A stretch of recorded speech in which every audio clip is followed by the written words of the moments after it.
ആ സൂചനകളാണ് ഖുർആൻ നമ്മുടെ ഹൃദയത്തിന്റെ പ്രകാശമായി നമ്മുടെ ഹൃദയാന്തരങ്ങളിലേക്ക് കടത്തിവിടുക. നമ്മുടെ ഉടമസ്ഥനായ അല്ലാഹു സുബ്ഹാനഹു വ തആലയ്ക്ക് അവന്റെ അടിമകളായ മാനവ വംശത്തോട് എന്തൊക്കെയാണോ സംസാരിക്കാനുള്ളത് ആ സംസാരമാണ് ഖുർആൻ. ഒറ്റ വാക്കിൽ പറഞ്ഞാൽ അടിമയ്ക്ക് ഉടമ അടിമയോട് പറയുന്ന നിർദ്ദേശങ്ങളാണ് ഖുർആൻ. ഹാദാ കലാമുല്ലാഹ്, ഇത് അല്ലാഹുവിന്റെ കലാമാണ് എന്ന് പറഞ്ഞാൽ അതിന്റെ അർത്ഥം അല്ലാഹു നമ്മോട് സംസാരിക്കുകയാണ്. എന്റെ പ്രിയപ്പെട്ട സഹോദരങ്ങളെ, സഹോദരിമാരെ, അല്ലാഹു സുബ്ഹാനഹു വ തആല വിശുദ്ധമായ ഖുർആനിന്റെ ഓരോ ഭാഗങ്ങളിൽ അല്ലാഹു നമ്മളോട് പറയുന്ന വളരെ പ്രധാനപ്പെട്ട നമ്മുടെയൊക്കെ ജീവിതത്തിൽ നാം എല്ലാവരും പാരായണം ചെയ്യുന്ന മഗ്രിബ് നമസ്കാരത്തിന് ശേഷം പാരായണം ചെയ്താൽ ഖബറിന്റെ ആദ്യ രാത്രിയിൽ പ്രകാശം ലഭിക്കുമെന്ന് ആദരവായ പ്രവാചകൻ നബി മുഹമ്മദ് മുസ്തഫ സല്ലല്ലാഹു അലൈഹി വസല്ലമ നമ്മോട് പറഞ്ഞു തന്ന വളരെ പ്രധാനപ്പെട്ട, നമ്മളൊക്കെ പാരായണം ചെയ്യുന്ന വളരെ പ്രധാനപ്പെട്ട ഒരു ചെറിയ സൂറത്താണ്, അധ്യായമാണ് സൂറത്തുൽ മുൽക്ക്. ആ സൂറത്തുൽ മുൽക്കിൽ അല്ലാഹു സുബ്ഹാനഹു വ തആല ആരംഭിക്കുന്ന സൂറത്തുൽ മുൽക്കിന്റെ പ്രഥമമായ രണ്ട് ആയത്തുകളാണ് നാം ഇന്ന് ചർച്ച ചെയ്യുക. സമകാലീന സംഭവങ്ങളുമായി കോത്തിണക്കി അല്ലാഹു സുബ്ഹാനഹു വ തആല വിശുദ്ധമായ ഖുർആനിന്റെ സൂറത്തുൽ മുൽക്ക് എന്ന് പറഞ്ഞ പരമപ്രധാനമായ നാം എല്ലാവരും പാരായണം ചെയ്യാൻ നിർബന്ധിതമായ ആ സൂറത്തിൽ അല്ലാഹു ആദ്യം തുടങ്ങുന്നത് ഇങ്ങനെയാണ്: ബിസ്മില്ലാഹിർ റഹ്മാനിർ റഹീം. പരമകാരുണ്യകനും പരമദയാലുമായ അല്ലാഹുവിന്റെ നാമത്തിൽ ആരംഭിക്കുകയാണ്. ആദ്യമായി സൂറത്തുൽ മുൽക്കിൽ അല്ലാഹു പ്രഥമ പരിഗണനീയമായി പറയുന്ന ആയത്ത് അല്ലാഹു പറയാണ്: തബാറകല്ലദീ ബിയദിഹിൽ മുൽക്കു വഹുവ അലാ കുല്ലി ശൈഇൻ ഖദീർ അല്ലദീ ഖലഖൽ മൗത വൽ ഹയാത ലിയബ്ലുവകും അയ്യുകും അഹ്സനു അമലാ വഹുവൽ അസീസുൽ ഗഫൂർ. അല്ലാഹു പറയുകയാണ്: തബാറകല്ലദീ, അല്ലാഹു എത്രയോ പരിശുദ്ധനാണ്, അവൻ എത്രയോ മഹോന്നതനാണ്. ആദ്യം തന്നെ അല്ലാഹു പറയുന്നത് അവന്റെ പരിശുദ്ധിയെ വാഴ്ത്തുക. തബാറകല്ലദീ, അവൻ എത്രയോ പരിശുദ്ധനാണ്, അവൻ എത്രയോ മഹോന്നതനാണ്. എല്ലാ സ്തുതികീർത്തനങ്ങളും അല്ലാഹുവിലേക്കാണ്. എല്ലാ പദാനങ്ങളും പാടിപ്പകറ്റുന്നത് പടച്ചറപ്പിന്റെ തൃപ്തിക്ക് വേണ്ടിയാണ്. അല്ലാഹുവേ, നിന്നെ ഞങ്ങൾ സ്തുതിക്കുന്നു നമ്പുരാനെ. അല്ലാഹുവേ, നിന്നോട് ഞങ്ങൾ തിരുക്കാഴ്ചകൾ പറയുന്നു. അല്ലാഹുവേ, എന്തിനാണ് നിന്നെ സ്തുതിക്കുന്നതെന്നറിയുമോ? 5 നേരം പള്ളിയിലൂടെ ബാങ്ക് വിളിക്കുമ്പോ അല്ലാഹു അക്ബർ, അല്ലാഹു അക്ബർ, അല്ലാഹു അക്ബർ, അല്ലാഹു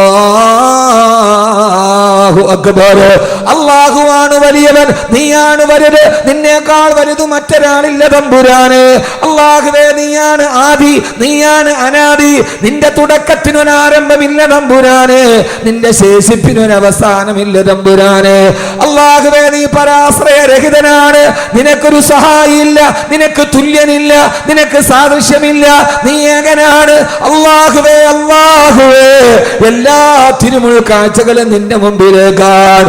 5 നേരം ബാങ്ക് വിളിക്കുമ്പോ, ബാങ്ക് വിളിച്ച് പള്ളിയിൽ നമസ്കാരം നിർവഹിച്ച് കഴിയുമ്പോ വിശ്വാസിയുടെ ചുണ്ടുകൾ മന്ത്രിക്കുകയാണ്: സുബ്ഹാനല്ലാഹ്, അൽഹംദുലില്ലാഹ്, അല്ലാഹു അക്ബർ.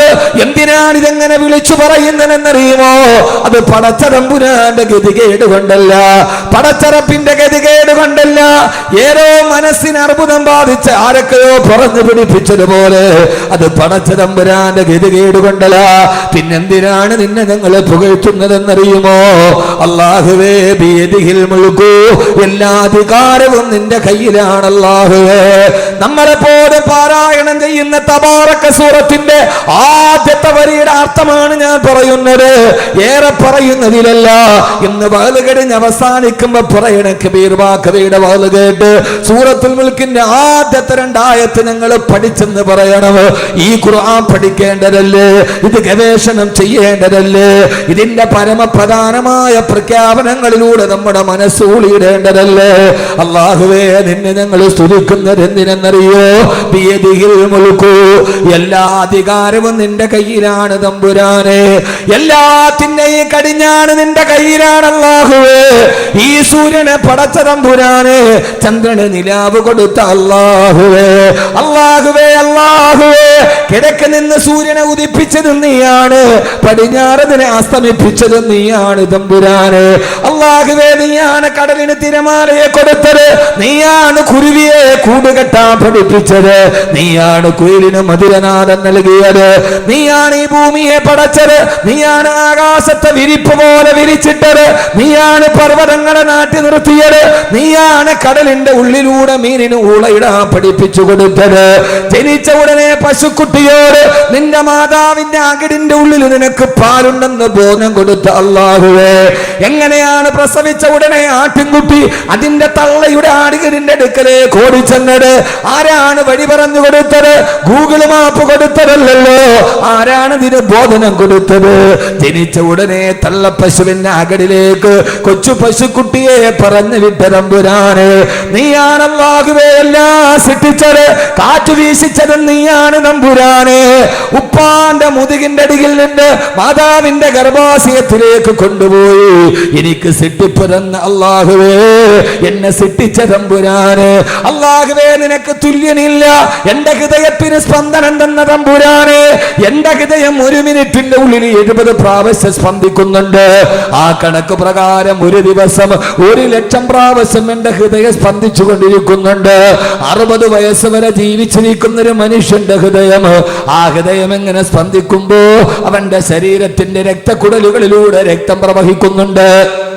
60 വയസ്സ് വരെ ജീവിച്ചിരുന്ന മനുഷ്യന്റെ ശരീരത്തിലൂടെ 10,000 എണ്ണ ടാങ്കറിന്റെ ഉള്ളിലുള്ള എത്രത്തോളം രക്തം കൊള്ളുമോ അത്രത്തോളം വെള്ളം, അത്രത്തോളം രക്തമാണ് 60 വയസ്സ് വരെ ഒരു മനുഷ്യന്റെ ശരീരത്തിലൂടെ കടന്നു പോവുക.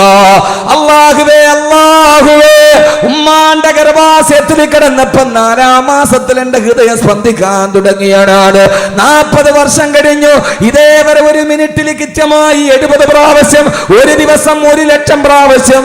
അല്ലാഹുവേ, എന്റെ മാത്രമല്ല അബ്ദുൽ ലത്തീഫ് സാഹിബിന്റെ, അബൂബക്കർ സാഹിബിന്റെ, ഈ ഇരിക്കുന്ന നിങ്ങളുടെ ഇതേ സമയത്തിരിക്കുമ്പോഴും ഇപ്പോഴും നമ്മുടെ ഹൃദയം സ്പന്ദിച്ചു കൊണ്ടിരിക്കുന്നുണ്ട്. 600 കോടിയോളം വരുന്ന ജനങ്ങളുടെ ഹൃദയം ഇത്ര കൃത്യമായ കണക്കോടുകൂടി സ്പന്ദിക്കുന്നവനെ തമ്പുരാനെ. അല്ലാഹുവേ, അല്ലാഹുവേ, ബിയദിഹിൽ മുൽക്കു, നിന്റെ കയ്യിലാണ് അധികാരം ഇരിക്കുന്നത് അല്ലാഹുവേ. അതുകൊണ്ടാണ് നിന്നെ ഞങ്ങൾ സ്തുതിക്കുന്നത് തമ്പുരാനെ. അല്ലാഹുവേ, നീ ഇല്ലാതെ ഭൂമിയില്ല, നീ ഇല്ലാതെ ആകാശമില്ല, നീ ഇല്ലെങ്കിൽ ഈ പ്രപഞ്ച ലോകത്തിന് നിലനിൽപ്പില്ല തമ്പുരാനെ. ബിയദിഹിൽ മുൽക്കു, നിന്റെ കയ്യിലാണ് അധികാരമുള്ളത്, അധികാരം നിന്റെ കയ്യിലാണ് റബ്ബേ. തൂത്തിൽ മുൽക മൻ തശാഉ വ തൻസിഉൽ മുൽക മിമ്മൻ തശാ, നീ ഉദ്ദേശിക്കുന്ന കയ്യേറിലാണ് അധികാരം കൊടുക്കുക. നീ നിനക്കുന്ന സമയത്തത് തിരിച്ചെടുക്കാൻ നിനക്ക് കഴിവുണ്ടല്ലാഹുവേ. ഇന്ത്യ രാജ്യത്തിന്റെ അധികാരം ഒരാളുടെ കയ്യിൽ. എന്തിനാണ് മോനെ നിരാശപ്പെടുന്നത്?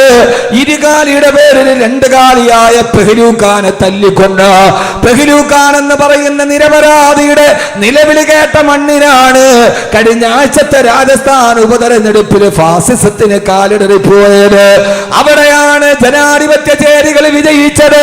4 കാലിയുടെ പേരിൽ 2 കാലിയെ തല്ലിക്കൊന്ന പെഹ്ലൂഖാന്റെ നിലവിളി കേട്ട് കരഞ്ഞു പോയ മണ്ണിനാണ് ഫാസിസത്തിന്റെ ശവക്കുഴി തോണ്ടിയത്. ഈ അധികാരം അവൻ ഇച്ഛിക്കുന്ന കയ്യിലാണ് വെച്ചു കൊടുക്കുക.